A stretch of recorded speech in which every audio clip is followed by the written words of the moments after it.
Добре, съгласна съм. Прекрасно!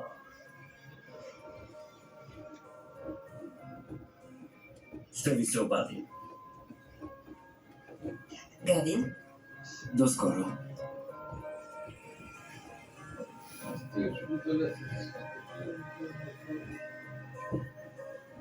Май мина добре. Мислиш ли? Виж, Гавин, ако този проект успее, ще ми е по-лесно да убедя Борда, че ще спечелим и с твоята книга. Нека си помисля. Гавин, аз съм най-големият ти почитател. Просто искам да издам и твоята книга. Благодаря, Чичо. Добре.